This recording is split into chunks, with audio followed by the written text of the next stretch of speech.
Good morning everyone.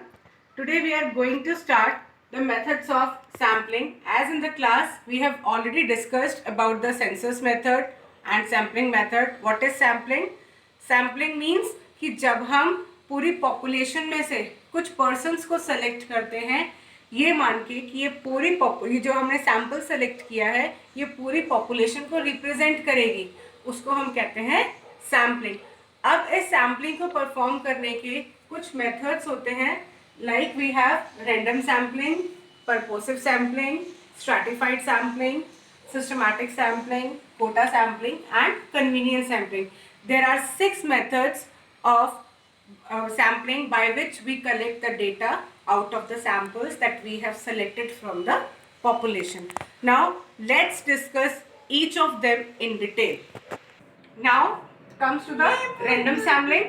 क्या होता है random sampling? जैसा कि हमें टर्म से समझ में आ रहा है, जब हम सैंपल्स को randomly चूज करते हैं वो सैम्पलिंग कहलाता है हमारा random sampling. That means it is that method of sampling in which each and every item of the universe has equal chance of being selected in the sample. ये ऐसा sampling का method है जिसमें universe जो हमारा population है जिसमें से हमने सैंपल ड्रॉ करना है, हम ये मान के चलते हैं हर एक के इक्वल चांस है कि वो सेलेक्ट हो सकता है. जैसे मैं अगर बात करूं, यहाँ पे एक फर्म है, इसमें 25 एम्प्लॉयज काम करते हैं. अब मुझे इसमें से 5 एम्प्लॉयज का सैंपल ड्रॉ करना है, तो मैं क्या करूंगी कि 25 के 25 जो एम्प्लॉयज हैं इक्वल चांस है कि कोई भी पर्सन इसमें सेलेक्टेड हो सकता है. तो वी कैन से दैट ये ऐसा मेथड है जिसमें हर एक जितने भी हमारे आइटम्स हैं यूनिवर्स में हर एक का इक्वल चांस है कि कोई भी इसमें सेलेक्टेड हो सकता है. You can take the example of petrol कि अगर मुझे पता करना है कि दिल्ली में कितने पेट्रोल पंप है, उनका क्या रेट है, किस रेट पे वो पेट्रोल सेल करते हैं, तो मैं क्या करूंगी रैंडम सैम्पलिंग में किसी भी पेट्रोल पंप पे, कोई मान लो 4-5 पेट्रोल पंप पे मैं जाऊंगी रैंडमली, कुछ भी मेरा डिसाइडेड नहीं होगा, मैं रैंडमली किसी भी 5 पेट्रोल पंप पे जाऊंगी, वहां से रेट पूछूंगी तो मुझे पूरा दिल्ली में जो भी रेट चल रहा है पेट्रोल का मुझे पता चल जाएगा. तो दैट मीन्स रैंडम सैम्पलिंग जहां पे हम रैंडमली डेटा को कलेक्ट करते हैं, रैंडमली सैंपल को सेलेक्ट करते हैं out of the population. There is an equal probability of every item of the universe being selected in the sample. क्या कह रहा है? इक्वल चांस होता है हर एक आइटम का कि वो एज अ सैंपल सेलेक्ट हो जाए. कोई जरूरी नहीं है, कोई मैंने डिफाइन नहीं किया है, किसी भी पेट्रोल पंप में जाके डेटा को कलेक्ट कर सकती हूँ, किसी को भी मैं एज अ सैंपल चूज कर सकती हूँ. तो जितने भी पेट्रोल पंप है they have an equal probability of being selected in the sample. Now the selection is left entirely to the chance factor. इसको ध्यान से देखिए, जो हम सैंपल सेलेक्ट करते हैं that is on the basis of the chance, not on the basis of the choice. जो हमें दिखा हमने चूज कर लिया, हमने कुछ चॉइस नहीं रखी है. We are not selecting the sample on the basis of choice. We are selecting the sample on the basis of the chance. It is used where items are homogeneous. जहाँ पे सारी आइटम्स एक जैसी होती हैं, हमें होमोजीनियस डेटा कलेक्ट करना होता है, ऐसी जगह पे हम इस रैंडम सैम्पलिंग का यूज करते हैं. I hope till here the concept is clear to all. Now move on to the methods of random sampling. Now the methods of random sampling, किस तरह से हम रैंडमली सैंपल को सेलेक्ट करते हैं. There are 2 methods. First is lottery method and second is table of random numbers. अब ये तो टर्म से समझ में आ रहा है. लॉटरी मेथड क्या होता है? इस लॉटरी मेथड में कुछ स्लिप्स होती हैं, उन स्लिप्स को हम फोल्ड करके एक बाउल में रखते हैं और आपसे कह दिया जाता है कि इस बाउल्स में से जिसमें 25 एम्प्लॉयज के नाम लिखे हैं, आप इसमें से कोई भी 5 एम्प्लॉयज के स्लिप्स को चूज कर लीजिए.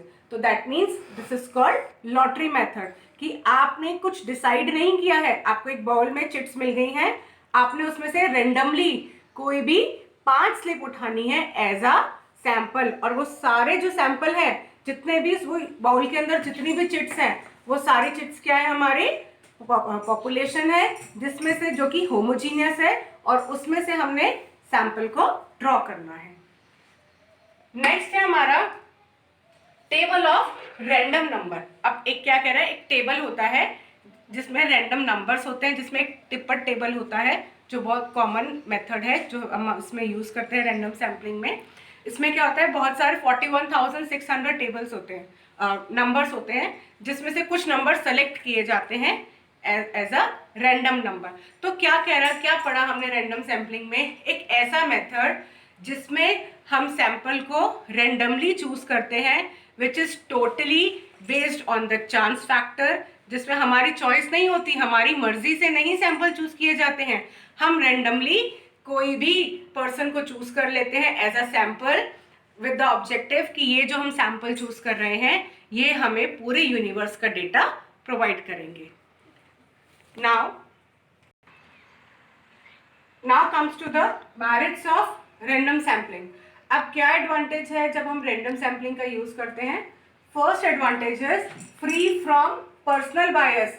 देखो क्या कह रहा है, पर्सनल बायसनेस के चांसेस इस मेथड में नहीं होते, बिकॉज जो हम डेटा कलेक्ट करते हैं that is by chance, not by the choice. अपनी मर्जी से अगर हम डेटा चूज करेंगे, सैंपल चूज करेंगे, that involves the concept of personal bias, लेकिन यहाँ पे हम चांस फैक्टर को यूज करते हैं तो इसमें पर्सनल बायसेस के चांसेस नहीं होते। Second advantage of this method is each and every item of the universe has an equal chance of being selected. यही हमने डेफिनेशन में भी पढ़ा कि हर यूनिवर्स की जितनी भी आइटम्स हैं, everyone has a equal chance of being selected as a sample. कि आप अगर 25 एम्प्लॉयज की बात कर रहे हो तो हर एक को हम किसी को भी पिक कर सकते हैं, तो every individual item has an equal chance of being selected. Next कह रहा है universe get fairly represented by the sample. हम क्या मान रहे हैं यहाँ पे, जो हम सैंपल ड्रॉ कर रहे हैं यूनिवर्स में, जो हमारे पॉपुलेशन है उसमें से जो हम सैंपल ड्रॉ कर रहे हैं, वो सैंपल पूरी यूनिवर्स को, सारी पॉपुलेशन को रिप्रेजेंट करता है। Very simple and straightforward method. It is very easy. It is very simple to collect data from the random sampling. आपने randomly कोई भी person choose करना है, या अगर मैं पेट्रोल पंप की बात करूं, जैसे मैंने अभी आपको एग्जाम्पल दिया था, तो क्या है, डायरेक्टली मैं किसी भी पेट्रोल पंप पे जाके अगर डेटा कलेक्ट कर रही हूँ, सैंपल ले रही हूँ, तो that means that is a very simple and straightforward method. तो these were the merits of random sampling. Now comes to the demerits of random sampling.